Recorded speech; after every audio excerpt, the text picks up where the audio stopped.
Le texte de Al-Anissim que nous allons réciter pendant 8 jours dans le Birkat Hamazon, dans la Mida. Alors essentiellement, ce qui apparaît, c'est le miracle de la victoire militaire. On parle quasiment que de ça. Le miracle de la fiole d'huile n'apparaît pas et n'est pratiquement pas mentionné.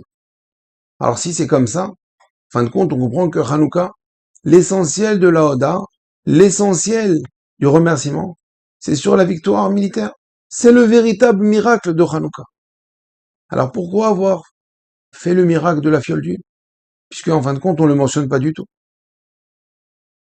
Alors, nous dit le Rav Nissim Yagen, Zruto Egen Alenu, il dit comme ça que pourquoi Kadosh Baruch Hu a été forcé, entre guillemets, de faire ce miracle de la fiole d'huile? C'est pour pas qu'on en vienne, après plusieurs générations, à expliquer que le miracle de cette victoire militaire, en fin de compte, il peut s'expliquer naturellement. Il y avait des Maccabis, des gros balèzes, comme on voit dans les dessins, vous savez, des gens assez forts et costauds. On a pu expliquer ça parce qu'ils avaient une technique militaire. Ils étaient agiles avec leurs armes. Ils étaient bien équipés. Bref, on aurait pu mettre tout ça de manière tout à fait naturelle et expliquer que c'est grâce à notre armée. On peut l'entendre encore aujourd'hui que c'est grâce à des forces militaires que Israël se maintient. Et on oublie le côté Siyata Dishmaya, l'aide divine. Parce que comment réaliser qu'aujourd'hui qu'avec tous nos gentils voisins, Israël existe encore, si ce n'est par la bonté et la Rahmano d'Akadosh Baruch Hu. Alors Akadosh Baruch Hu a fait le miracle de la fiole d'huile. Un miracle qui ne peut pas s'expliquer naturellement. On ne peut pas expliquer qu'une fiole qui devait durer un jour va durer 8 jours. Imaginez-vous, votre téléphone, d'accord, il a de la batterie pour 3 heures. Et imaginez, vous êtes dans le désert, ou vous êtes dans un endroit où vous n'avez pas de chargeur, vous avez oublié votre chargeur, et votre batterie de 3 heures va durer 1 semaine. C'est miraculeux.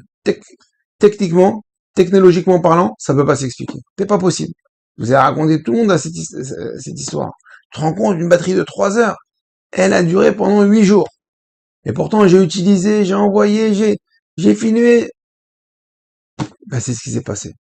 Akadosh Baruch Hu a dû créer un S inexplicable naturellement pour dire que, Rabotai, au même moment, il y a eu un autre miracle, le miracle de la guerre. Sachez que c'est signé du même auteur. C'est Akadosh Baruch Hu.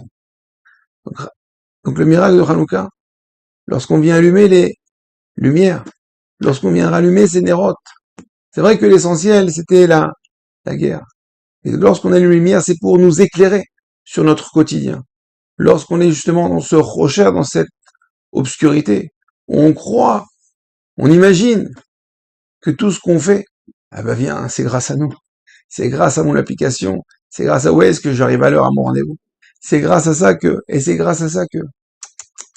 sache que c'est grâce à Hachem. C'est lui qui fait tout. C'est lui l'auteur de tous les miracles, des miracles qu'on ne voit pas. On a besoin justement de cette petite lumière pour nous réveiller. Il dit le Rav Biderman que pour réveiller une personne, il y a 2 moyens. Soit avec du bruit, soit avec de la fanfare, soit en allumant la lumière. Alors Kadosh Baruch Hu nous réveille au mois de Elul, pendant les fêtes de Tishri avec le chauffard. Il sonne le chauffard pour nous réveiller. On est encore endormi. On était loin. Alors pour faire Teshuvah, Kadosh Baruch Hu sonne le chauffard. C'est pour ceux qui ne sont pas encore réveillés, pour ceux qui sont encore plongés dans l'obscurité, pour nous-mêmes, chacun de nous a son petit côté obscur. Kadosh Baruch Hu dit allumer les lumières. Allumer les lumières de Hanouka, ça vient réveiller, ça vient nous éclairer pour dire, c'est moi.